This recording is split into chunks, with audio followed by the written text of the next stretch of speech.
በድጋሚ ስላየኋችሁ በጣም ደስ ብሎኛል። ስለነበረው ድንቅ ጌታ መገኘት ጌታን እጅግ አድርጌ አመሰግናለሁኝ። እንደዚሁም ደግሞ የእግዚአብሔር ሰውን ፓስተር ሚን ቴንኪው ማለት ፈልጋለሁ። አብረውት የሚያገለግሉትን ሁሉ አምስተኛ ቀን የእግዚአብሔርን ጸጋ እየተካፈላችሁ ፊታችሁ ያስታውቃል። ጌታ የተባረከ ይሁን። ስንቶቻችሁ ደስ ብሏችኋል? በእነዚህ ቀናቶች ለጌታ ክብር ማምጣት ትችላላችሁ። ሃሌሉያ። የእግዚአብሔርን በግ በሚለው ሐሳብ የእግዚአብሔርን ጸጋ እንዳካፈል ጌታ እድል ሲሰጠኝ እንዲሁም ደግሞ የጌታ ኢየሱስ ክርስቶስ ሞትና ትንሣኤን በተመለከተ የተለያዩ ቦታዎች ላይ እየተንቀሳቀስኩ ሳገለግል በልቤ ላይ ከዛ ጋር የተያዙ ሐሳቦችን መጽሐፍ ቅዱስ በማጥናት ነበር የቆየሁት። ስለዚህ ከዚህ ከበዓሉ ሐሳብ ጋር የሚያያዙ መጽሐፍ ቅዱሳዊ እውነቶችን አንድ ሁለት ቦታዎች ከእግዚአብሔር ቃል እንከፋፈላለን ማለት ነው። ዛሬ ማታ ጌታ ደግሞ መልካም ያደርጋል። አሜን። ለመነሻ የምጠቀመው የመጽሐፍ ቅዱስ ክፍል ያለው በኋላ ላይ ነው ማነበው። ዮሐንስ ወንጌል ምዕራፍ 19 ቁጥር 30 ላይ የሚገኘውን ሲሆን የምናገርበት ሐሳብ የክርስቶስ ኢየሱስ ሞት ዓላማና በረከቶች የሚል ነው። እንግዲህ እግዚአብሔርን ቃል በምታጠኑ ሰዓት ኢየሱስ በድንገት ሳይሆን በዓላማ ነው የሞተው። ድንገተኛ ሞት አይደለም የክርስቶስ ኢየሱስ ሞት። መጽሐፍ ቅዱስ ሞቱን በዓላማ እንደሆነ ራሱም ደግሞም አራቱም ወንጌላት ከዛም በኋላ የክርስቶስ ኢየሱስ ሞትና ትንሣኤ የሚያወሩ ሁሉ የክርስቶስ ኢየሱስ ሞት የዓላማ የእግዚአብሔር ፈቃድ ሞት እንደሆነ አበክረው ይናገራሉ። ስለዚህ ምንድን ነበረ ዓላማው? ለምንድን ነው ጌታ ኢየሱስ ክርስቶስ መስቀል ላይ መሞት ያስፈለገው? ደግሞም በሞቱ ለኛ የመጣልን በረከት ምንድን ነው የሚለውን ሐሳብ እንመለከታለን ማለት ነው። እንግዲህ እግዚአብሔርን ቃል ስታጠኑ የፋሲካ ሰሞን ላይ በተለይ በአዲስ ኪዳን በአራቱ ወንጌላት መካከል በጣም ጎልተው የሚታዩ ሁለት ተራሮች አሉ። አንደኛው የደብረ ዘይት ተራራ ነው። ሁለተኛው ደግሞ የጎልጎታ ተራራ ነው። እነዚህ በኢየሩሳሌም መሃል ከተማና እንደዚሁም ደግሞ ከኢየሩሳሌም መውጫ ከተማ ላይ የሚገኙ ምናልባትም በእግር ከአንዱ ወደ አንዱ ስትሄዱ ከ45 ደቂቃ ከ25 ደቂቃ እስከ 45 የሚደርሱ በኪሎ ሜትር ከ1.5 እስከ 2 ኪሎ ሜትር የሚሆኑ ተራሮች፣ በዚህ በኩል የደብረ ዘይት ተራራ አለ፣ በዚህ በኩል ደግሞ የጎልጎታ ተራራ አለ። መሃል ላይ መቅደሱ አለ። እንደምታውቁት ኢየሱስ ከከተማ መውጫ ላይ የተሰቀለው ጎልጎታ ላይ እና የጌታ የኢየሱስ ክርስቶስን ሞት በተመለከተ ስታጠኑ ብዙ ሰዎች የደብረ ዘይት ተራራን ይዘነጉታል። ነገር ግን የክርስቶስ ኢየሱስ ስቃይና ሕመም የጀመረው ጎልጎታ ተራራ ላይ ሳይሆን ደብረ ዘይት ተራራ ላይ እንደሆነ የማቴዎስ ወንጌል ምዕራፍ 26 ይናገራል። ይህም ደግሞ የሆነው የሚገርማቸው ነገር የእግዚአብሔር ቃል ሲናገር እንደ ልማዱ ወደ ደብረ ዘይት ተራራ ወጣ ይላል። በጌታ በኢየሱስ አገልግሎት ውስጥ በተደጋጋሚ ከሚሆኑ ነገሮች መካከል አንዱ ወደ ተራራ ወጥቶ መጸለይ ነው። በተለይ የደብረ ዘይት ተራራን ጌታ ኢየሱስ በተደጋጋሚ ለጸሎት ይጠቀመው ነበረ። እንደምታስታውሱት ይሁዳ እንኳን ጌታ ኢየሱስ ክርስቶስ የት እንደሚገኝ ለሰዎቹ ሲናገር በእርግጠኝነት ኢየሱስን ደብረ ዘይት ተራራ ላይ እየጸለየ አገኘዋለሁ ብሎ ነው። ስለዚህ ይሄ ጸሎተ ሐሙስ የሚባለው ሐሙስ ምሽት ላይ ምናልባት ከዚህ ሰዓት በኋላ አካባቢ ነው ጌታ ኢየሱስ ወደ ደብረ ዘይት ተራራ የአዲስ ኪዳኑ ምልክት የሆነውን የጌታ እራት ምሳሌ የሆነውን አንድ ሰገነት ላይ ካደረገ በኋላ ታስታውሳላችሁ አይደለ? ሰገነቱን የሰጠው የቤቱ ባለቤት እታች የብሉይ ኪዳኑን ፋሲካ እያደረገ ጌታ ኢየሱስ ግን ከደቀ መዛሙርቱ ጋር የአዲስ ኪዳኑን ፋሲካ ያደርግ ነበረ። እንካችሁ ብሎ ኢየሱስ ደሙንና ስጋውን ለመታሰቢያነት ሲሰጣቸው ቀጥሎ የሚሆነውን ነገር ሲያቅ ነው። ያንን እራት ከበሉ በኋላ ጌታ ኢየሱስ ክርስቶስ በቀጥታ ከመቅደሱ አጠገብ የሚገኘው ልዩ ስሙ ደብረ ዘይት ተራራ የሚባል ቦታ ላይ ለመጸለይ እንደሄደ ነው የሚናገረው። ደብረ ዘይት ተራራ በወይራ ተክል የተሞላ ሲሆን ልዩ ቦታ አለችው። የደብረ ዘይት ተራራ ራስጌ የሆነች ልዩ ስሟ ጌቴሰማኔ የምትባል በዚህ በጸሎተ ሕማማት ሰሞን በጣም ፌመስ ናት። ኢየሱስ ሲጸልይ የተያዘባት ቦታ ጌቴሰማኔ ማለት የወይራ ፍሬ መጭመቂያ ማለት ነው። ምክንያቱም የደብረ ዘይት ተራራ በወይራ ዛፍ የተሞላ ስለሆነ ሰዎች እዛ አካባቢ ያለውን የወይራ ፍሬ ወስደው በጌቴሰማኔ እንደሚጨምቁት ነው ታሪኩን የምታጠኑት። ስለዚህ ጌቴሰማኔ ማለት የወይራ ፍሬ መጭመቂያ ነው። እንደምታውቁት የወይራ ፍሬ ሲጨመቅ የሚወጣው ምንድን ነው? ዘይት ነው የሚወጣው። በጣም ውድ ዘይት የወይራ ዘይት ነው ታውቃላችሁ። ስለዚህ የወይራ ዘይት ነው የሚወጣው። ወዳጆቼ የዛሬ 2000 ዓመት አካባቢ ግን በጌቴሰማኔ የወይራ ፍሬ ተጨምቆ ዘይት ሳይሆን ኢየሱስ ተጨምቆ ደም ወጣው።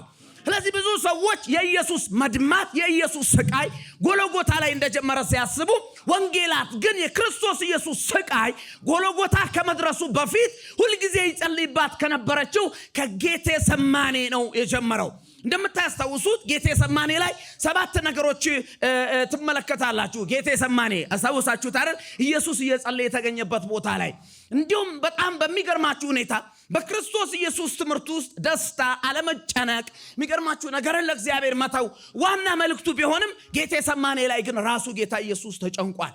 ምክንያቱም ጉዳዩ ቀላል አይደለም።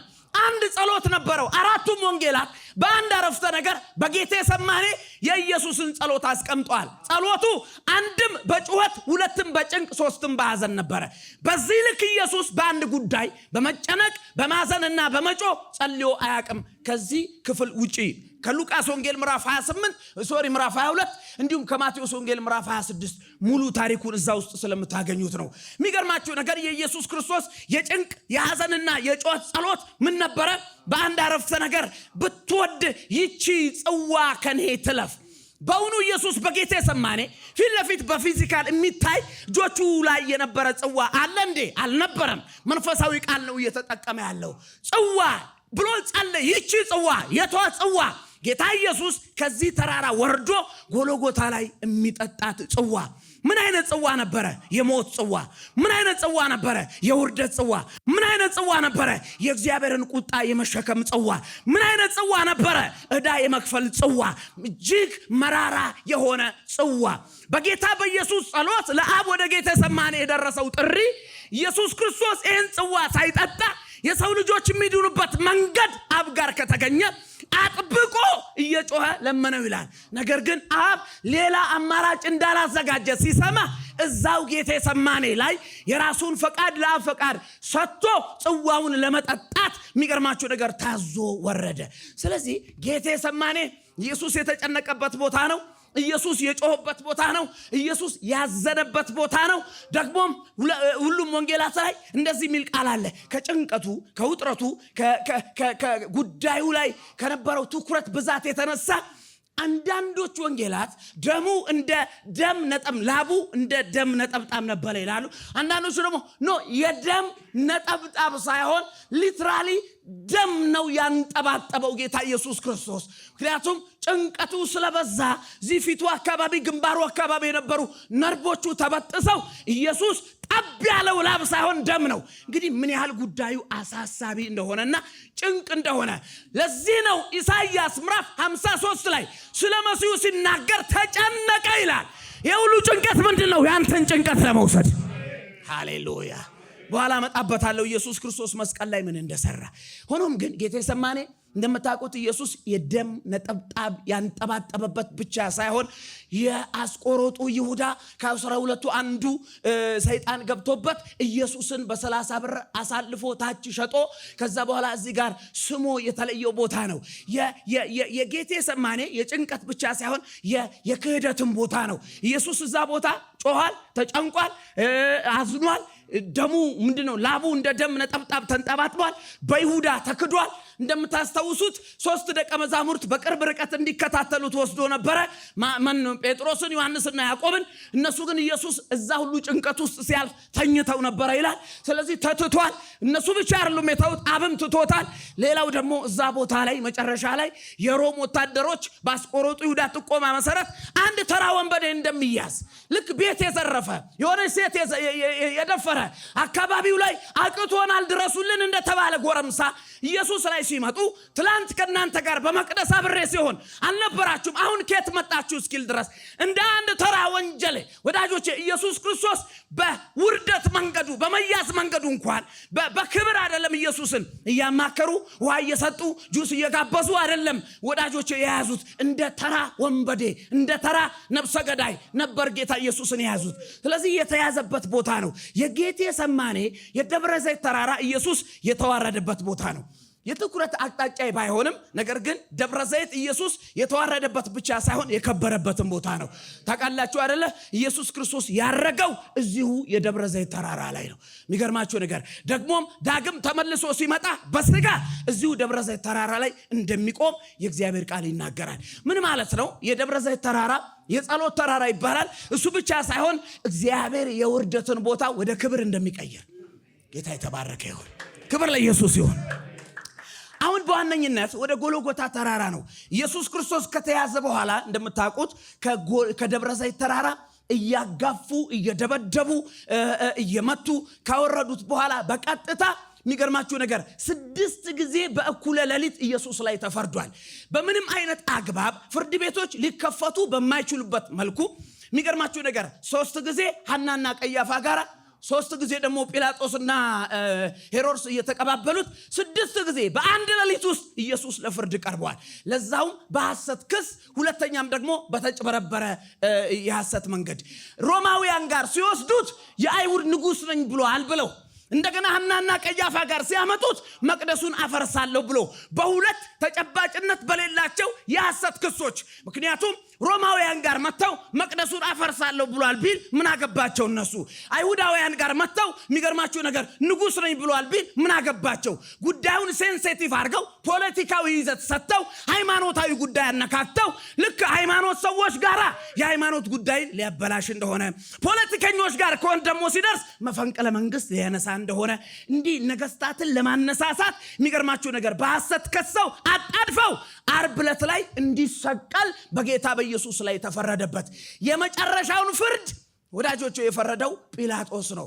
አጭር አረፍተ ነገር ዮሐንስ ወንጌል ምዕራፍ 19 ቁጥር 30 ላይ ታገኛላችሁ። አብረን እናንብበው። ከዛም በኋላ የኢየሱስ የሞት በረከቶችን ዓላማና የሞቱን በረከቶች ከእግዚአብሔር ቃል እንካፈልና እንጸልያለን። ዮሐንስ ወንጌል ምዕራፍ 19 ቁጥር ከ17 እስከ 18 ዮሐንስ ወንጌል ምዕራፍ 19 ቁጥር 17 እና 18 ኢየሱስንም ይዘው ወሰዱት። መስቀሉንም ተሸክሞ በዕብራይስጥ ጎልጎታ ወደ ተባለ ስፍራ የራስ ቅል ጎልጎታ ወደ ተባለው የራስ ቅል ስፍራ ወደሚሉት መጣ። በዚያም ሰቀሉት። ከእርሱም ጋር ሌሎች ሁለቱን አንዱን በዚያ አንዱን በዚህ ኢየሱስንም በመካከል ሰቀሉት ይላል። አሁን ያነበብኩላችሁ ክፍል ዮሐንስ ወንጌል ላይ የሚገኝ ነው። በነገራችን ላይ አራቱም ወንጌላት የክርስቶስ ኢየሱስን መስቀል ጉዳይ በአንድ አረፍተ ነገር ሰቀሉት ብቻ ብለው ነው ያስቀመጡት። ስቃዩን ብዙ ማብራራት አልፈለጉም። አንድም ጌታቸው መምህራቸውና ይወዱት ስለነበረ የክርስቶስ ኢየሱስ ስቃይን እያንዳንዱን ነገር እየተከታተሉ ከመዘገብ ይልቅ በአንድ አረፍተ ነገር ተሰቀለ ብለው ነው። ተሰቀለ የሚለውን ቃል ስትመለከቱ ሮማውያን ነው ጌታ ኢየሱስን መስቀል ላይ የሰቀሉት። ምክንያቱም ዓለምን በሰዓቱ ይገዙ የነበሩት እነሱ ናቸው። ምንድነው ሮማዊ ያልሆነ ሌላ ሰው እንደዚህ አይነት ተመጣጣኝ ምንድነው ጥፋት ሲያጠፋ ይሰቅሉታል። ሮማዊ ከሆነ ግን በሰይፍ ነው የሚገሉት። እንደምታስታውሱት ሐዋርያው ጳውሎስ በሰይፍ የተገደለው ሮማዊ ነው በሚል እሳቤ ነው። አይሁዳዊም ነው ደግሞም ሮማዊ ነው። ስለዚህ ሮማዊ ሆኖ ሲገኝ በሰይፍ ይገደላል። ሌላ ዜጋ ከሆነ ግን ይሰቀላል። ስቅለት እንግዳ የሆነ ክስተት ከዕለታት አንድ ቀን በክርስቶስ ኢየሱስ ላይ ብቻ የተፈጸመ ነገር ሳይሆን ሮማውያን በዓመቱ በከባድ ሁኔታ ጥፋተኛ ሆኖ የተገኘን ማንኛውንም ከነሱ ዜጋ ውጪ ያለን ሰው ይቀጡ እንደነበረ በስቅላት የታሪክ አዋቂዎች ይናገራሉ። እንደውም የሚገርማችሁ ነገር በቅርብ ጳውሎስ ፍቃዱ የተሰቀለው የሚለው መጽሐፍን ጽፏል። ሰፊ የስቅላት ታሪኮችን እዛ ላይ ታገኛላችሁ። አንድ ወቅት ላይ በተለይ እነዚህ አይሁዳውያን የሚገርማችሁ ነገር በሮማውያን አንገዛም የሚል አብዮት ውስጥ ገብተው ሲያስቸግሯቸው ዋና መሪዎቻቸውን በየቀኑ ከ500 ሰው በላይ ይሰቅሉ ነበረ። በኋላ ላይ ቁጥሩ ጨምሮ የሚገርማችሁ ነገር በ100,000 የሚቆጠሩ ሰዎች በሮማውያን እጅ ላይ በመስቀል ሞተዋል። ነገር ግን በ100,000 የሚቆጠሩ እንደውም አንድ ጊዜ የሚገርማችሁ ነገር ሰዎች የሚሰቀሉበት ቦታና ሰዎች የሚሰቀሉበት እንጨት እስከሚጠፋ ድረስ ብዙ ሰዎች በመስቀል በሞት ተቀጥተዋል። ግን ታሪክ አንዳቸውንም ሊያስታውሳቸው አይችልም። አንዳቸውም ባለ ታሪክ ሊሆኑ አይችሉም። በጎልጎታ ላይ ግን በሁለት መስቀሎች መሃል ያለ አንድ መስቀል ዛሬ ድረስ ይሰበካል። ምክንያቱም እሱ ላይ የተሰቀለው ንጉሥ ስለሆነ፣ ምክንያቱም እሱ ላይ የተሰቀለው የእግዚአብሔር በግ ስለሆነ፣ ምክንያቱም እሱ ላይ የተሰቀለው የሁላችንን ኃጢአት የተሸከመ ስለሆነ ስለዚህ በታሪክ መካከል የክርስቶስ ኢየሱስ ሞት ዝነኛው ሞት ይባላል። ትንሳኤው ብቻ አይደለም፣ ሞቱ ራሱ እልፍ ሰዎች ሞተዋል፣ እልፍ ታዋቂ ሰዎች ሞተዋል። የሚገርማችሁ ነገር ከ1 ዓመት ከ2 ዓመት በላይ ታሪክ የላቸውም። ዛሬ ድረስ ግን ሞቱ ራሱ ዝነኛ የሆነ አንድ ጌታ አለ። ክብር ለኢየሱስ ይሁን። ሞታችንን ለወሰደው ለጌታ ለኢየሱስ ክብር አምጡ። እስቲ በረም አርጋችሁ አጨብጭቡ። ስለዚህ የክርስቶስ ኢየሱስ ሞት ዝነኛ ብቻ ሳይሆን መጽሐፍ ቅዱስ የክርስቶስ ኢየሱስን ሞት በዓላማ አድርጎታል። ከኔ ጋራ ለሶስት አራት ነጥቦችን እንመለከታለን። ለምንድን ነው ኢየሱስ የሞተው? በእውኑ በጌቴሰማኔ እንደጸለየው እግዚአብሔር ሌላ አማራጭ ለምን አላዘጋጀም? እግዚአብሔር ለምን ሌላ አማራጭ አላዘጋጀም? በዛ ልክ ጌታ ኢየሱስ ክርስቶስ ደሙ ምንድነው? ላቡ እንደ ደም ነጠብጣብ መሬት ላይ ጠብ እስከሚል ድረስ ተጨንቆ ወደ አባቱ የጭንቅ ቃል እስከሚያደርግ ድረስ ብትወዲቺ ጽዋ ከኔ ተለብሴ እሺ ብሎ አሳልፎ በመስቀል ፋንታ ኢየሱስ በመሞት ፋንታ አንዳንድ ቤተ እምነቶች እንደሚናገሩት መስቀል ላይ ሲደርስ ለምን ሌላ ሰው አላክም? መስቀል ላይ ሲደርስ ለምን አላመለጣቸውም? አንጋፋ ትምህርት አለ ታውቃላችሁ። ኢየሱስ መስቀል ድረስ ደርሷል፣ በኋላ ግን አምልጧል የሚሉ ቤተ እምነቶች አሉ። በተለይ የክርስቶስ ኢየሱስ ተቃዋሚ የሆኑ ሰዎች ታውቃላችሁ አይደለ? አሁን አልመሲህ ኢሳ የሚገርማችሁ ነገር እስከዚህ ድረስ ታዞ በኋላ ላይ ሐሳብ ቀይሯል። እሱን የሚመስል ሰው ሰጥቷቸው እሱ ወዴት እንደሄደ አይታወቅም። ግን አምልጧል የሚሉ የዛ ምንድነው አስተማሪዎች አሉ። አንጋፋ ትምህርት ነው ይሄ ትምህርት። እዛ ጋር ሲደርስ የኛ መጽሐፍ ግን አላመለጠም። እንደውም ያዙኝ ብሎ ራሱን አሳልፎ ሰጠ ነው የሚለው። ለዛ ነው የክርስቶስ ኢየሱስ ሞት የሰማዕት ሞት አይደለም። ሰማዕታት ነፍሳቸው ሲወሰድ ኢየሱስ ግን ወስደውበት ሳይሆን ሰጥቶ ነው። ክብር ለኢየሱስ ይሁን። ይኸውላችሁ ጌታ ኢየሱስ ታውቃላችሁ ሞቶብን አይደለም፣ ሞቶልን ነው። ሲጃችሁን ከፍ አድርጉ፣ ሞቶልኝ ነው በሉ እስቲ። ለዛ ነው ጴጥሮስ በጌቴሰማኔ ቅድም ከፓስተር ጋር እያወራን ነበረ። በጌቴሰማኔ ከእንቅልፉ ሲነሳ ጌታ ኢየሱስ በሮማውያን ተከቦ ሲያይ፣ በሮማውያን ወታደሮች ተከቦ ሲያይ ያቺ በመገለጥ ያልተገኘችው ጩቤውን ከሆነ ቦታ አውጥቶ ድሮ አሳ እንደዚህ የሚቀድባትን አንብንካ ቀመሳለው ማልኮስ የተባለውን በጣም ነው ጴጥሮስን ወደው። አይላፍ ጴጥሮስ መጽሐፍ ሁሉ ስለሱ እያዘጋጀው ነው። ብዙ ሰዎች በገረድ ፊት ካደ፣ በወታደር ፊት ተፋልጧል ስለ ኢየሱስ። በእኛ ሰፈር አማርኛ የጨርቆስ ልጅ ነው ታውቃላችሁ። በወታደሮች ፊት ከኔ በኋላ ነው የምትነኩት ብሎ እንዲህም አይነት ድፍረት ነበረው ጴጥሮስ ኢየሱስ ክርስቶስን ላለማስነካት። ጌታ ኢየሱስ ሰይፍን የሚያነሱ በሰይፍ ይጠፋሉ፣ እኔ ብፈልግ አለው አንታችን የምታክል ትንሽዬ ጣትን የምታክል ጩቤ አይደለም በአንድ ሰይፍ ይሄንን ሁሉ የሚጨርስ መልአክ ማዘዝ እችላለሁ። ነፍሴን አሳልፌ ነው የምሰጠው። ሊወስዷት አይደለም የመጡት፣ እንደሚመጡ እያወቀ ቆሞ የጠበቀ ሊሰጥ ስለሆነ ነው። ክብር ለኢየሱስ ይሁን እንጂ ታውቃላችሁ እዛ ክፍል ላይ የሚገርመኝ ኢየሱስ ማንን ነው የምትፈልጉት ሲላቸው የናዝሬቱ ኢየሱስን እኔ ነኝ ሲላቸው ወደቁ ይላል። ሳይናገራቸው የወደቁ ሲናገራቸው ህንዱ ውቅያኖስ ውስጥ ሊከታቸው ይችል ነበረ። ነገር ግን ያንን ሁሉ የተቋቋመው በኢሳይያስ መጽሐፍ በሸላቾቹ ፊት ዝም እንደሚል በግ ዝም አለ። ሃሌሉያ! ይሄ የዝምታ ጊዜ ነው፣ የጨለማው ጊዜ ነው። ጴጥሮስ ተዋቸው። በዚህ መልኩ ላልፍ የእግዚአብሔር ፈቃድ ሆኗል። ቅድም ከአባቴ ጋር ተነጋግረናል። ውሰር ስለው አልወስድም ብሏል። እጠጣዋለሁ ተው ብሎ ነው ያተረፈው። ስለዚህ እስጢፋኖስ ታውቃላችሁ ቢኖር ደስታው ነው፣ ገለውት ነው። ያዕቆብ ቢኖር ደስታው ነው፣ ሰይፈውት ነው። ሌሎች ሰማዕታት ህይወት ቢቀጥልላቸው ደስታቸው ነው፣ ነጥቀዋቸው ነው። በገዛ ፈቃዱ ውሰዱ አለ። ለዛ ነው ተፈጸመ ያለው፣ ሰጥቶ እንጂ ተወስዶበት አይደለም። ክብር ለኢየሱስ ይሁን። በኋላ ላይ ይመጣበታል። ተመልከቱ፣ ሌላ አማራጭ ሳይፈለግለት ብቸኛ ሆኖ ኢየሱስን መስቀል ላይ ያወጣ ዓላማ ምንድን ነው? አሁን ይሄን ፋሲካን ስናስብ፣ የመስቀሉን ስራ ስናስብ በሞቱ የተገኙ በረከቶች አሉ። በክርስቶስ ሞት የተገኙ ጥቅሞች አሉ። ለሰው ልጆች ሁሉ ሞቱ ያመጣቸው በረከቶች አሉ። ባይሞት ኖሮ ምንድን ነበር የሚፈጠረው? ለምንድን ነው ኢየሱስ በዚህ ልክ በተዋረደ መልኩ መሞት ያስፈልገው? ምንድን ነው መጽሐፍ ቅዱስ የክርስቶስ ኢየሱስ የሞት ዓላማና በረከቶችን ምን ብሎ ነው የሚናገረው? የመጀመሪያው በነገራችን ላይ ቅድም ግጥም ያነበበችው እህት ከነጥቅሱ ሳይቀር እያሰመርኩበት ነበረ። ዕብራውያን 10 ላይ ተናገረችው ከነጥቅሱ ሳይቀር ነው። አንዱ የሞቱን በረከት ነው። በጣም ሚነካኝና የምወደው የመጀመሪያው የሞቱ በረከት በቆላስይስ ምዕራፍ 2 ቁጥር 14 ላይ ያለቃል። ቆላስይስ ምዕራፍ 2 ቁጥር 14 ለምንድን ነው የኢየሱስ የሞት በረከት? እንደዚህ ይላል በእኛም የነበረውን የሚቃወመንን በትእዛዝ የተጻፈውን የዕዳ ጽሕፈት ደመሰሰው እርሱንም በመስቀል ጠርቆ ከመንገድ አስወግዶታል። የመጀመሪያው የሞቱ በረከት ጌታ ኢየሱስ ለምንድን ነው የሞተው? የዕዳ ጽሕፈታችንን ለመደምሰስ። ኢየሱስ ጌታ ነው። እጃችሁን ከፍ አድርጉና ከኔ ጋር የዕዳ ጽሕፈቴ ተደምስሷል በሉ። በኋላ ቶሎ አሜን የምትሉበትን ነገር እናገራለሁ።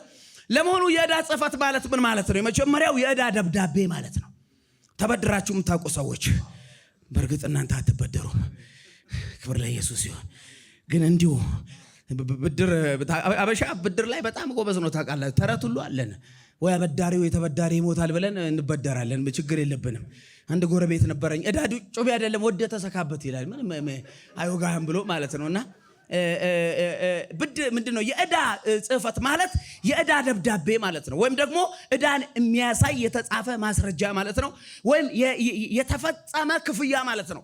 እንደምታውቁት ሁሉ ጊዜ አበዳሪ ካበደረ በኋላ ተበዳሪው እንዳይክደው መበደሩን ህጋዊ የሚያደርግለት በኋላ ሁለቱ ቢካካዱ በፍርድ ቤት እንዲጠይቀው ህጋዊ ብድር ይባላል። ልትክዱት የማትችሉት ማስረጃ ያለበት ወይ ባዶ ቼክ ሊሆን ይችላል፣ ወይ ውልና ማስረጃ ይሄን ያክል የሚል የዕዳ ወረቀት የሚባል አለ። ተመልከቱ፣ የዕዳ ጽሕፈት የሚባል አለ።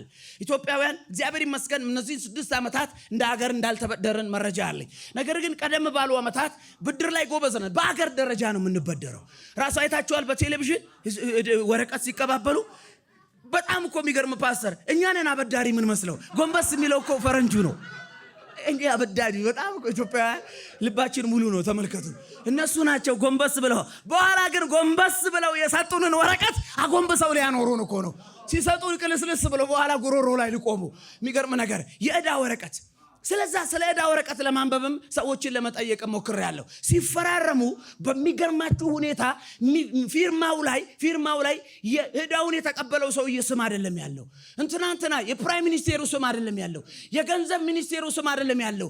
ምን እንደሚል ታውቃላችሁ? ኢትዮጵያ የሚል ነው ያለው። ብዙዎቻችን እንኳን ስማችን በሕይወት መዝገብ ብቻ የተጻፈ መስሎናል። የብድር መዝገብ ላይም የብዙዎቻችን ኢትዮጵያ ስም አለ። ኢትዮጵያ ብሎ ነው የሚበደረው። ስለዚህ እነሱ እኛን ወክለው ይበደራሉ። ሰውየው ቢሞትም ባይሞትም ያ የዕዳ ወረቀት ለትውልድ የሚቀር ነው። አሁን እኮ የሚገርማችሁ ነገር በኮሚኒስቱ ዘመን ሩሲያ ያበደረችን የዕዳ ወረቀት አለ።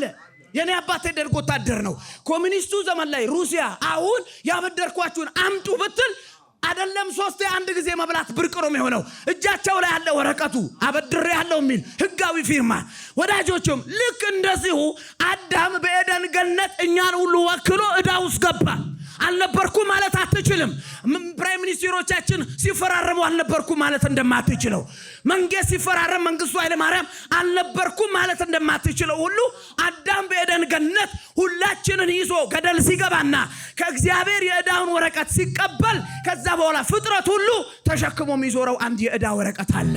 የሚገርማችሁ ነገር ኮንፊደንሱን የሚያሳጣ ከእግዚአብሔር ጋር ያለውን ህብረት በአበዳሪና በተበዳሪ መካከል የሚያደርግ ሰይጣን ሁሉ ጊዜ ወደ ሰው ሲመጣ እንዲከሰው እንዲቃወመው የሚያደርግ የዕዳ ወረቀት። አልፎም ተርፎ በሙሴ በኩል የመጣው ሲና ተራራ ላይ የወረደው ዕዳ ምንድነው? ህግ በየቀኑ የሰውን ዕዳ እንዲጨምርበት እንዲወልድበት የሚያደርገው ነው። እያየው የሰው ልጅ እጁ ላይ ሊከፍለው የማይችል ከፍተኛ ቁጥር ዕዳ ውስጥ ነበረ። የእግዚአብሔር ልጅ ኢየሱስ ራሱ ከሰማይ ሰማያት ሰው ሆኖ ሃሌሉያ፣ ራሱ አበዳሪ ራሱ ዕዳ ከፋይ ሆኖ የሚቃወመንን ጎንበስ የሚያደርገንን ከእግዚአብሔር የሚለየንን ኮንፊደንሳችንን የሚያነሳውን ያንን ዕዳ በመስቀል ላይ ከፈለው።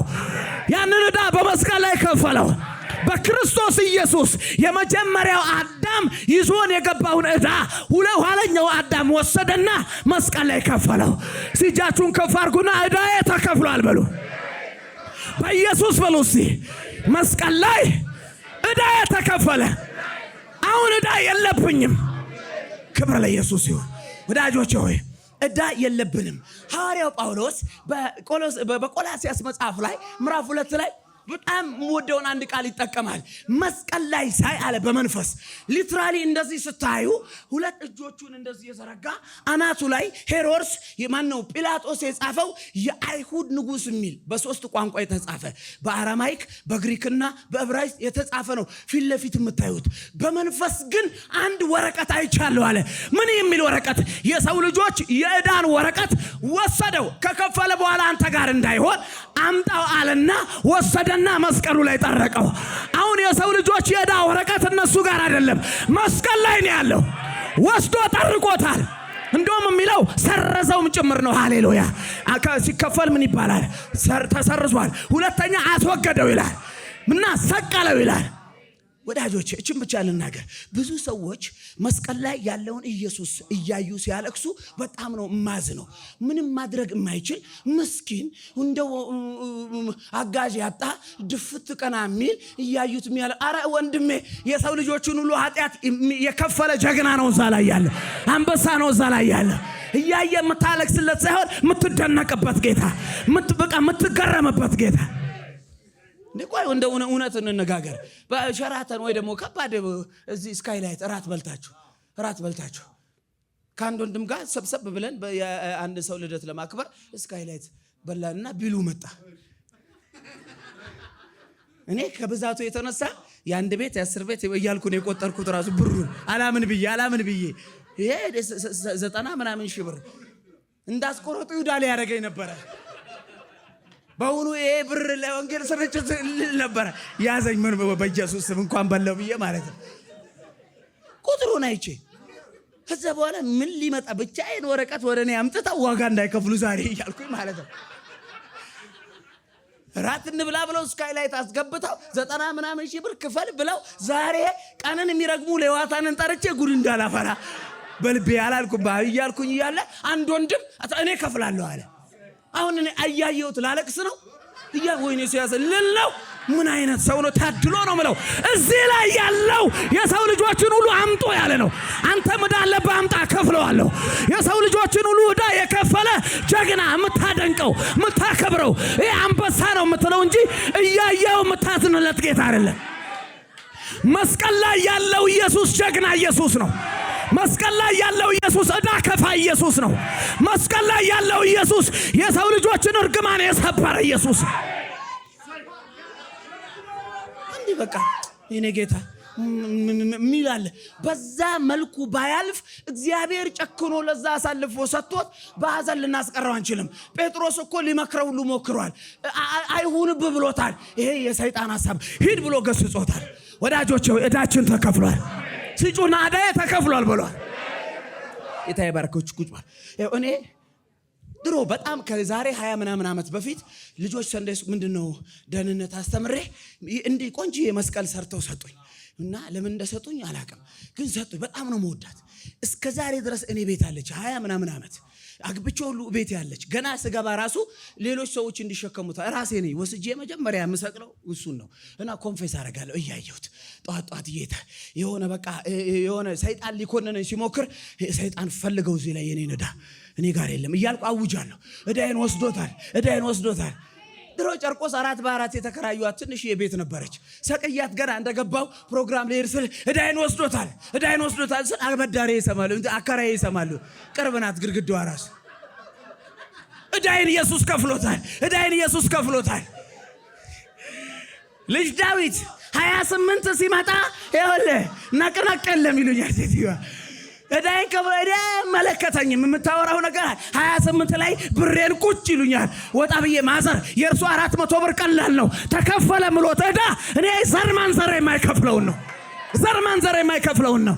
ወንድሜ አንድ ሰው መጥቶ የዓመት የቤት ኪራይን ከፍዬልሃለሁ ቢል እንዴት ነው የምትደነቀው? የአንድ ዓመት የልጆችሽን ከፍያለሁ ቢል ምንድነው የምትደነቀው? እዛ ጋር ያለው መኪና ውሰጂ ከፍያለሁ ቢል ምንድነው የምትደነቀው? የአንቺንም የዘር ማንዘርሽንም የሰው ልጆችን ሁሉ ዕዳ ወሰደና ከፈለው። ሃሌሉያ። አያለው መስቀል ላይ አንድ ባለጠጋ አያለው መስቀል ላይ ሁሉ እያለ ሆኖ ምንም እንደሌለው የሆነ ዕዳ የከፈለ በመንፈስ የሚቃወመንን የዕዳ ወረቀት እሰራለሁ ስትል ብድር አለብህ። አገለግላለሁ ስትል ብድር እንዳረሳው የሚያስታውስህ ኮንፊደንስን የሚነሳው ቀማና ሰቀለው እዛ ላይ። ጳውሎስ እኔ የአይሁድ ንጉሥ ከሚለው አጠገብ በመንፈሴ እያየሁት ያለ ደረሰኛል፣ እያየሁት ያለ ዕዳል። ለሰይጣን አይደለም ለአብ ነው የከፈለው፣ ለእግዚአብሔር እውነት ነው የከፈለው። የእግዚአብሔር እውነትና የእግዚአብሔር ምሕረት ነው መስቀል ላይ ታውቃላችሁ የታረቁት። እዚህ ጋር ኃጢአተኛ የሆነ ሰውን እንዳይልተው የሚያደርገው እውነት አለ፣ እንዳይጨክንበት የሚያደርገው ምሕረት አለ። ለአመሳት ወለደች አይነት አልሆነበትም። ወዳጆቼ ሆይ ምን ላድርገው ብሎ አልተጨነቀም። ለእውነቱ ምሕረቱ መፍትሄ ያመጣ። ፍርድና ፍቅር መስቀል ላይ ታረቁ። በእውነቱ ሰው ልጆችን ኃጢአተኛ አደረገ፣ በምህረቱ ኢየሱስን አዘጋጀ። ስለዚህ ዕዳዬ ተከፍሏል። ለምንድነው ኢየሱስ መስቀል ላይ የወጣው? የመስቀሉ ዓላማ ምንድነው? ደሞስ የመስቀሉ በረከት ምንድነው? የኔ ዕዳ ተከፈለ። አጠገባችሁ ያለው ሰው በትልቅ ፈገግታና ደስታ ዕዳ ተከፍሏል በሉት። ሶስት ሰው ነው አሜን ያለው። ዕዳዬ ተከፈለ በሉት። ለመጨረሻ ዕዳዬ ተከፈለ በሉት። ሃሌሉያ። በነገራችን ላይ ኢየሱስ ክርስቶስ በመስቀል ላይ ሆኖ 7 ንግግሮችን ተናግሯል። 7 አሁን እሱ ሐሳቡ እንዳይሰፋብኝ ነው። ከ7ቱ ንግግሮች መካከል በቀደም ተከተል ስታስቀምጡት 6ኛው ንግግር ተፈጸመ የሚለው ነው። ተጠማው ካለ በኋላ ተፈጸመ አለ። ፋይናሊ ነፍሱን አሳልፎ ሰጠ ብሎ ነው በታላቅ ድምፅ ጮሆ ነፍስን ተረከባት ካለ በኋላ ነው ኢየሱስ የሞተው።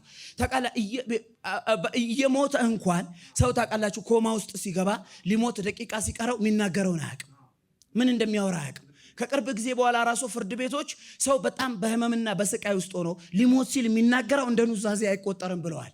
ምክንያቱም ምን እንደሚል አያውቅማ።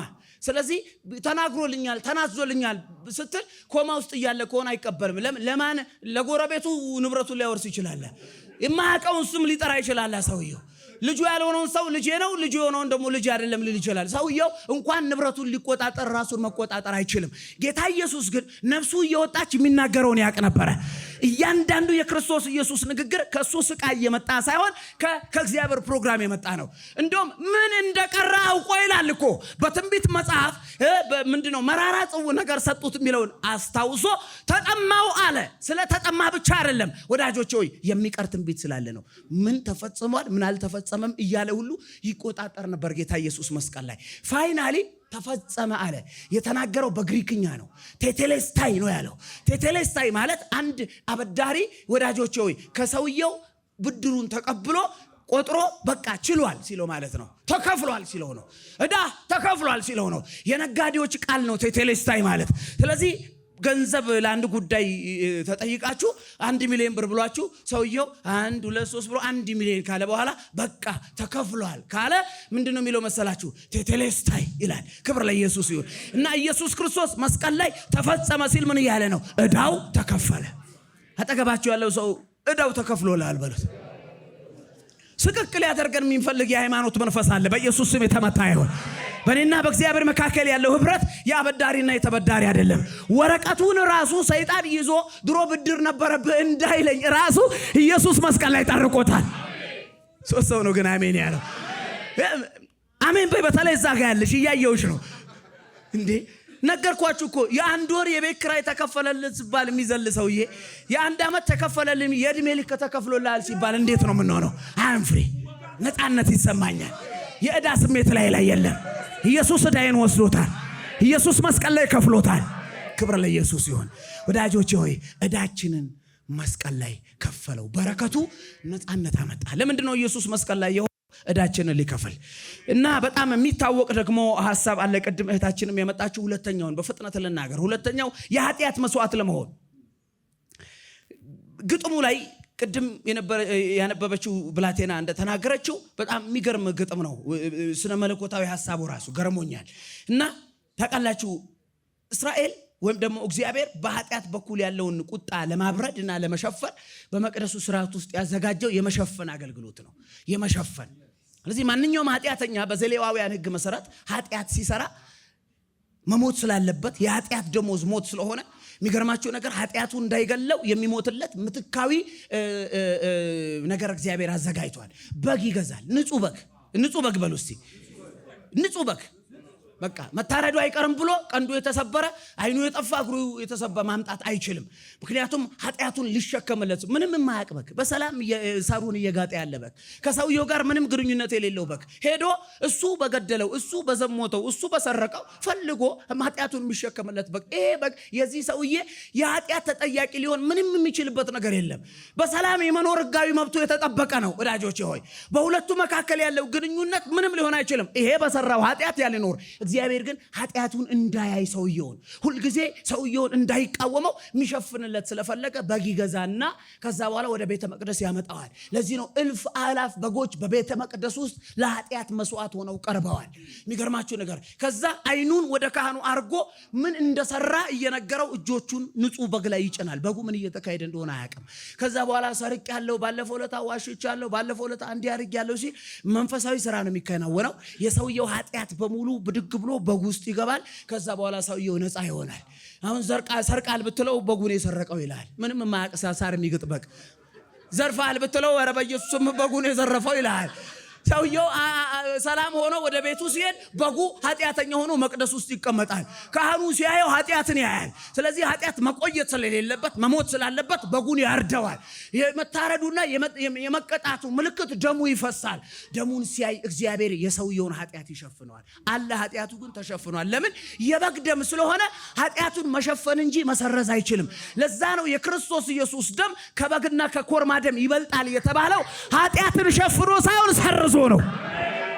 የድሮ እነዛ ሁሉ ደሞች ኃጢአትን ሲሸፍኑ መስቀል ላይ የፈሰሰው የዛ የንጹህ በግ ደም ግን ወዳጆቼ ሆይ ኃጢአትን የሸፈነ ሳይሆን የሰረዘ ነው። ኃጢአትን የደመሰሰ ነው። አንደኛ ዮሐንስ ወንጌል ምዕራፍ 1 ቁጥር 29 ላይ የዓለምን ኃጢአት የሚያስወግድ የእግዚአብሔር በግ ይገባቸዋል። ወዳጆቼ ሆይ እንትኖቹ ምንድነው እስራኤላውያን በተለይ የስርየት ቀን የሚቀርበው። ስለዚህ ኢየሱስ የኃጢአት መስዋዕት ማለት ሰው ኃጢአቱ እንዲሰረይለት በእግዚአብሔር ፊት የሚያቀርበው መስዋዕት ነው። ብዙ መስዋዕቶች አሉ። የምስጋና መስዋዕት አለ። ቅድም እንደተናገር ነው የእህል ቁርባን መስዋዕት አለ። ወዳጆቼ ሆይ የተለያዩ በዓላት ላይ የሚቀርቡ መስዋዕቶች አሉ። መቅደስ ውስጥ ከሚቀርቡ ዋነኛ መስዋዕቶች መካከል አንዱ ለኃጢአት ቅጣት ወይም ደግሞ ኃጢአትን ይሸፍን ዘንድ የሚቀርብ የኃጢአት መስዋዕት አለ። የኃጢአት መስዋዕት የሚሆን በግ አለ እና በቀጥተኛ ትርጉሙ ሰው ኃጢአቱ እንዲሰረይ ለእግዚአብሔር የሚያቀርበው መስዋዕት በጉ ላይ ኃጢአቱ ለዛ ነው በደላችንን ተሸከመ አለ ኢሳይያስ። ልክ ሰውየው ኃጢአቱን ተናዞ ኃጢአቱ በሙሉ በጉ ላይ እንደሚሆን የሁላችንን በደል ተሸክሞ የኃጢአት መስዋዕት ለመሆን የናዝሬቱ ኢየሱስ መስቀል ላይ ተሰዋ። ስለዚህ መቅደስ ውስጥ ሰውየው እሱ ነፃ ሆኖ በጉ ኃጢአተኛ እንደሚሆን እኛ ሁሉ ኃጢአታችንን ወሰደና ኢየሱስ ክርስቶስ ኃጢአታችንን ተሸከመ። የኃጢአት መስዋዕት ሆኖ መስቀል ላይ ተሰዋ። ኢየሱስ ክርስቶስ ለምንድን ነው መስቀል ላይ የተሰቀለው? አንድም የዕዳን ጽሕፈት ለመደምሰስ ዕዳችንን ለመክፈል፣ ሁለተኛም የኃጢአት መስዋዕት ለመሆን።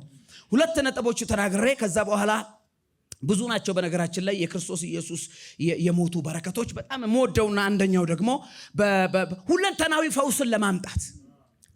ፈውስን ለማምጣት አንዳንድ ለዘብተኛ ስነ መለኮት አስተማሪዎች ኢየሱስ ክርስቶስ በመስቀል ላይ የሰራው ስራ በዋነኝነት ነፍስና መንፈስን የሚያመለክት እንደሆነና ስጋ ብዙም የዛ የመስቀሉ ስራ በረከት ተካፋይ እንዳልሆነ ይናገራሉ። በተለይ በመገረፉ ቁስል ተፈውሳችኋል የሚለውን ጉዳይ ለፈውስ ለበረከት ለዕለት ተዕለት እንቅስቃሴ ስንጠቀም እንደተሳሳትን የሚሰማቸው ሰዎች አሉ። መጽሐፍ ቅዱሳዊ ማስረጃ አለ። ሰው በኃጢአት ሁለንተናው እንደተጎዳ ሁሉ በመስቀል ላይ ሁለንተናው ነው የተፈወሰው። ክብር ለኢየሱስ ይሁን። እግዚአብሔር ያስቀረው የለም። ስፖርት እየሰራችሁ የቀረውን አሟሉት፣ ስጋ የሆነ ነገር እየተዋችሁ የቀረውን አሟሉት ብሎ ወዳጆች ሁሉን ጠቅልሎ ነው የከፈለው። ክብር ለኢየሱስ ይሁን።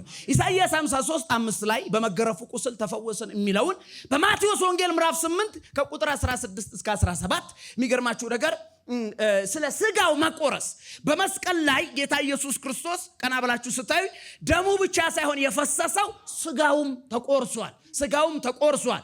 በጣም በተለይ በተቆረሰው ስጋው በኩል ምን እንደመጣ የኢሳይያስ ምዕራፍ 53 ደሙ ፈሰሰ አለ።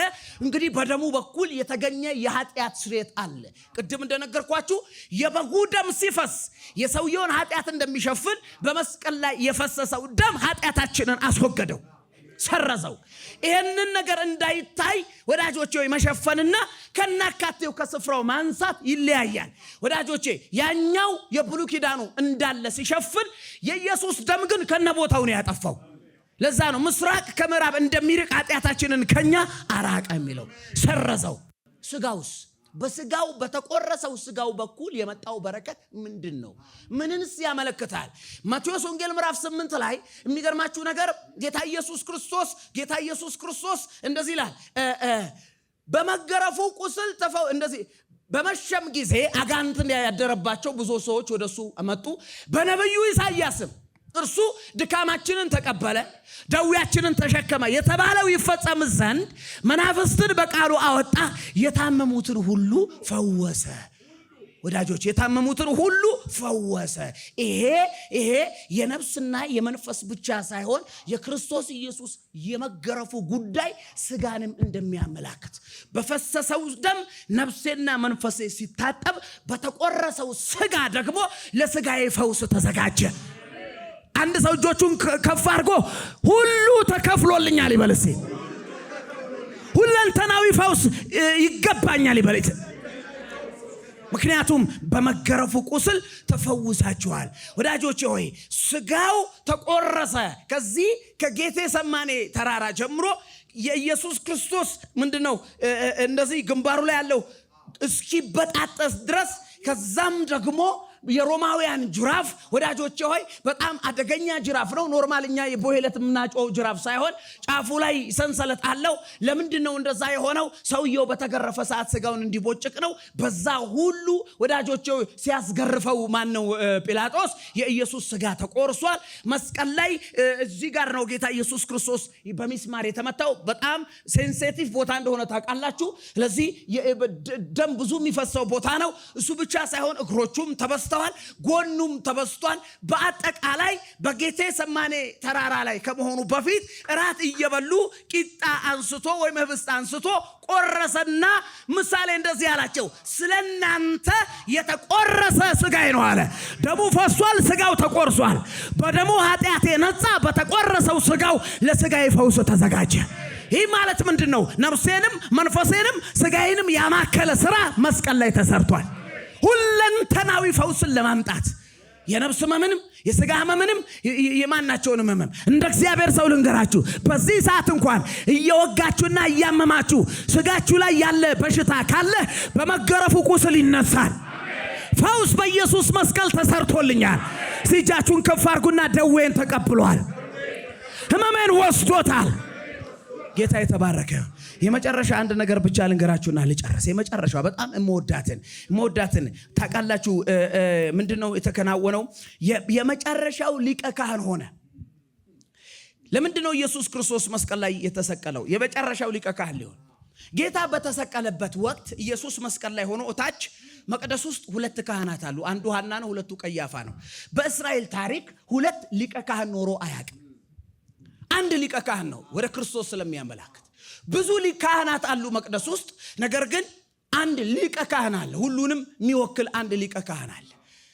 እንዴት እንደሆነ በማይታወቅ መልኩ ሐና የሚባለው ህጋዊ ሊቀ ካህን ነው፣ በአሮን መስመር ውስጥ ያለ። ነገር ግን ቀያፋ የሚባለው ሮማውያን ለአሰራር እንዲመቻቸው ቀያፋ የሚባለውን ሾመውታል። በቀያፋ ምክንያት ነው ታውቃላችሁ መቅደሱ ላይ ንግድ ይጧጧፍ የነበረው። ምክንያቱም ከሚገኘው ትርፍ ሮማውያን እንዲጠቀሙ እያንዳንዱ ኢንቴንሽኑ ቀያፋ ለሮማውያን ነው እና እነሱን የሚወክል ካህን ውስጥ አስቀምጠዋል። እና ሁለት ካህናት ነው ያሉት። ነገር ግን እግዚአብሔር ቃል አይፈቅድም። እነዚህን ሁለት ካህናት ትቶ ወዳጆቼ መስቀል ላይ እግዚአብሔር ሌላ ካህን አዘጋጅቷል። ዕብራውያን ምዕራፍ 7 ላይ ቁጥር 23 እስከ 27 ሲናገር ስለ ክህነት አገልግሎት እነሱም እንዳይኖሩ ሞት ስለከለከላቸው ካህናት የሆኑ ብዙዎች ናቸው አለ። አሮን ካህን መሆን መሮት አይደለም ክህነት ያቆመው፣ ሞቶ ነው ክህነት ያቆመው። ቢቆይና ካህን ቢሆን ደስ ይለዋል። ነገር ግን ሞት ከክህነት አጎደለው።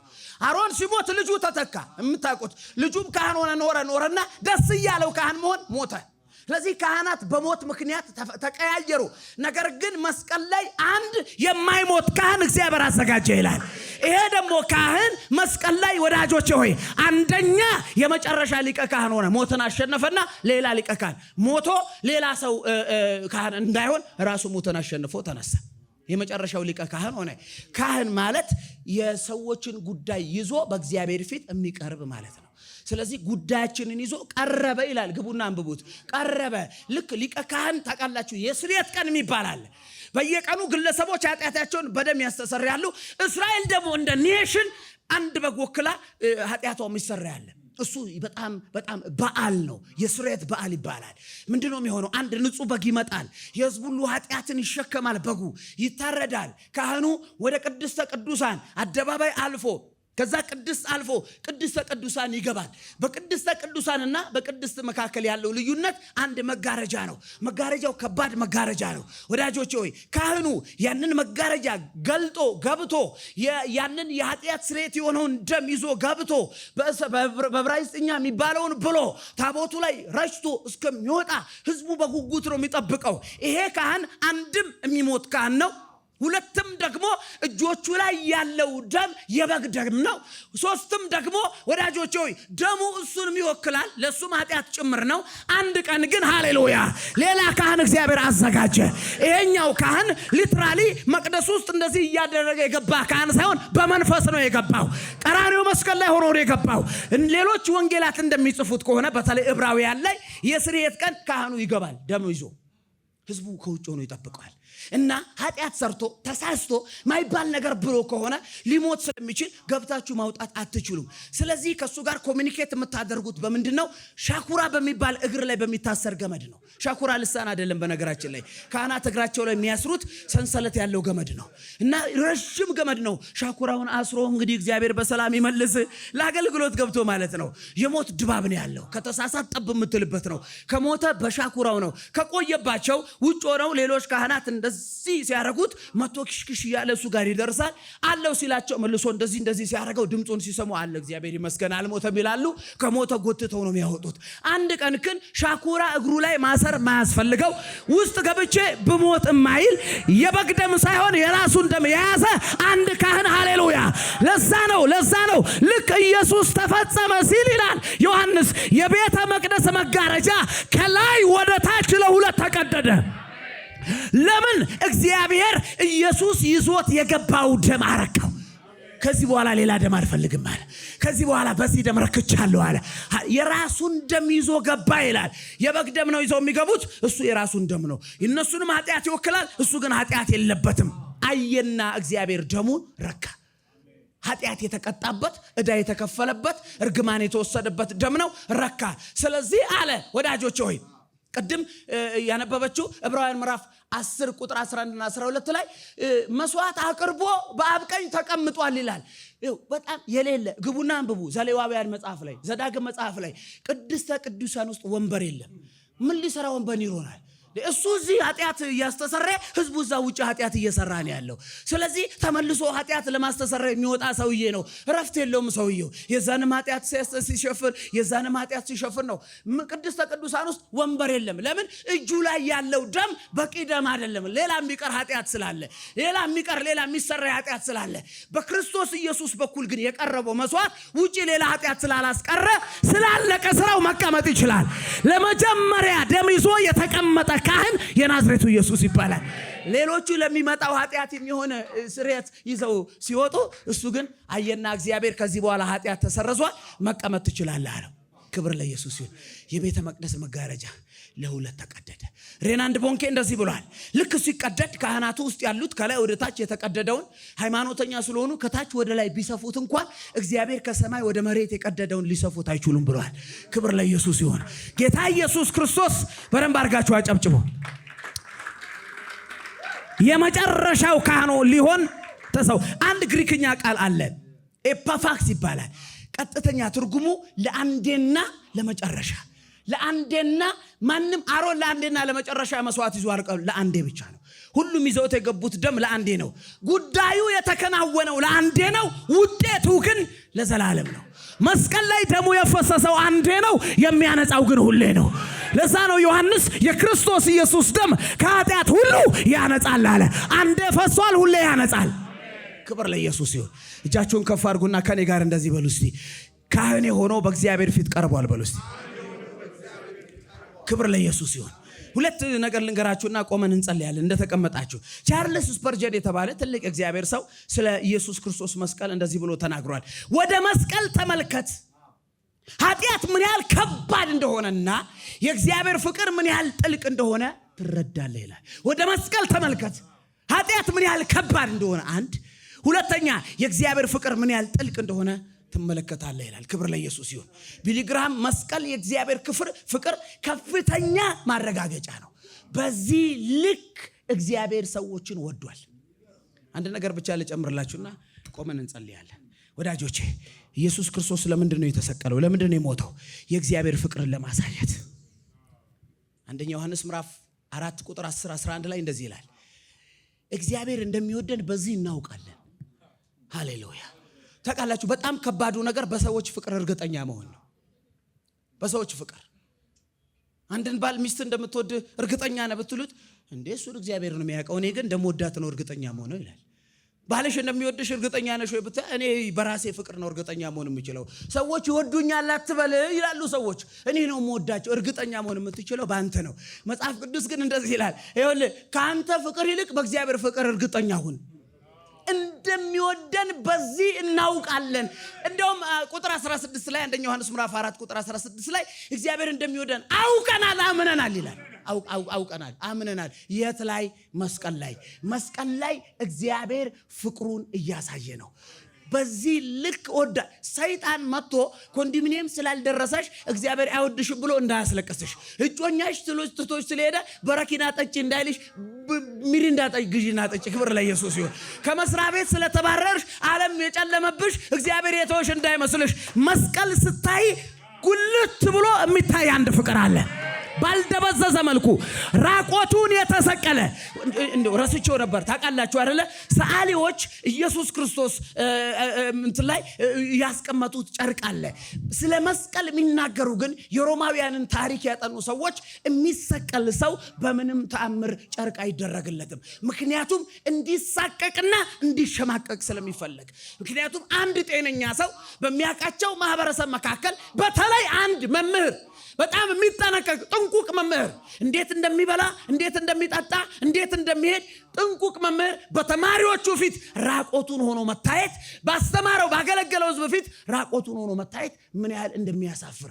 ስለዚህ መቀጣጫ ስለሆነ የሚሰቀል ሰው አንድ እንጨቱን እንዲሸከም ይደረጋል፣ ሁለት ሙሉ ሰውነቱ ራቆቱን እንዲሆን ይደረጋል። ለዛ ነው ወዳጆቼ ሆይ ተጨነቀ ተሰቃየ የሚለው። የሚገርማችሁ ነገር በጌታ ኢየሱስ መስቀል ላይ ሆኖ ራቆቱን ሰዎቹ እንዳዩት ሲያይ የሚገርም ምንም አይደለም አንዳለ እንዳታስቡ መሸማቀቅ ነበረው፣ መሸማቀቅ ነበረው፣ መሳቀቅ ነበረው። ለምን? አንተ እንዳትሳቀቅ መስቀል ላይ ስለ አንተ ራቆቱን ተሳቋል። እንዳትሸማቀቅ መስቀል ላይ ተሸማቋል። ክብር ለኢየሱስ ይሁን። ማናችሁም ብትሆኑ እብድ ካልሆነ በስተቀር አንድ ሰው ሙሉ ራቁቱን ሆኖ በሰው መካከል አይንቀሳቀስም ራሱን ካልሳተ። ግን ሰውየው እንዲሳቀቅና እንዲሸማቀቅ የሚያውቁት አንገት እንዲደፉ ከተፈለገ ያውልቁበታል ሁሉን ነገሩን። ወዳጆቼ ሆይ በጣም የምወደው አንድ ቃል አለ። ቅድም ያነበብኩት ምዕራፍ 2 ቁጥር 14 ላይ ቁጥር 15 ላይ ግን አንድ ሰርፕራይዝ የሚያደርገኝ ቃል አለ። ፓስተር ምን እንደሚል ታውቃላችሁ? እሱ ራቆቱን ሆኖ እንደዚህ ይላል፣ አለቅነትንም ስልጣናትንም ኃይላትንም ገፎ ራቆቱን ሆኖ ራቆታቸውን አደረጋቸው። ሮማውያን አንድ ጀነራል ሲያሸንፉ ከመግደላቸው በፊት ኮኮቡን ያውልቁበታል፣ ልብሱን ያውልቁበታል። ባዶ ሰውነቱን ያቆሙና አሁን ኮኮብ የለው፣ አሁን ስልጣን የለውም፣ ራቆቱን ነው ብለው እጅና እግሩን አስረው እያንፏቀቁ ትላንት ባለስልጣን ነበረ አሁን ግን ስልጣን ወልቋል ሲሉ ያሳያሉ። እዚህ ላይ ያለው ራቆቱን የሆነው የናዝሬቱ ኢየሱስ ግን በስጋ እዚህ ላይ ራቆቱን ነው። መንፈሳዊ ዓለም ላይ ግን ጨለማን ራቆት እያደረገ ነው። ራቆቱን ሆኖ ያሸነፈ፣ ራቆቱን ሆኖ ወዳጆቼ ሆይ ዓለምን ራቆቷን ያስቀረ፣ ሰይጣንን ራቆቱን ያስቀረ። አሁን ሰይጣን በኔ ላይ ስልጣን የለውም፣ ተገፏል፣ ኮኮቡ ወልቋል፣ ማዕረጉን ነጥቆታል። ኃይላት ስልጣናት ገዦችን በሙሉ ስልጣናቸውን ገፈፈ። ኢየሱስ ጌታ ነው። ኢየሱስ ጌታ ነው። መስቀል ላይ ኢየሱስ ለነዚህ ለሚመሳሰሉ ምክንያት ነው የወጣው። 3-4 ነገሮችን አይተናል። 1 ዕዳችንን ሊከፍል፣ 2 መስዋዕት ሊሆን፣ 3ኛ የእግዚአብሔርን ፍቅር ሊያሳይ፣ 4ኛ ካህናችን ሊሆን፣ የመጨረሻ አሁን የነገርኳችሁ 5ኛ ኃይላትና ስልጣናትን ስልጣናቸው ሊገፍ። ክብር ለኢየሱስ ይሁን። አንድ አዋጅና ውጭ መቆም ትችላላችሁ። ሁላችሁም ባላችሁበት ቦታ ቆሙ። ከኔ ጋር በጣም በከፍተኛ ድምፅ ደዌን ተቀበለ። በሱ ህመሜን ተሸከመ። ስለ መተላለፌ ቆሰለ፣ ስለ በደሌ ደቀቀ፣ ስለ እኔ ተጨነቀ፣ ተዋረደ፣ ሞተ። በ3ኛውም ቀን ከሞት ተነሳ። ደዌን ተቀብሏል ብሏል። ህመሜን ተሸክሟል። ስለ መተላለፌ ቆስሏል፣ ስለ በደሌ ደቋል። በሱ ቁስል እኔ ተፈውሻለሁ። ለመጨረሻ ከዚህ በላይ መጮህ የምትችሉ ሰዎች እርግማኔን ወስዶታል ብሏል። በደሌን ወስዶታል ብሏል። ዕዳዬን ከፍሎታል ብሏል። ውርደቴን ወስዶታል ብሏል። ተከፍሎልኛል። የእግዚአብሔር ልጅ ሆኛለሁ። ከእግዚአብሔር ጋር ታርቄያለሁ።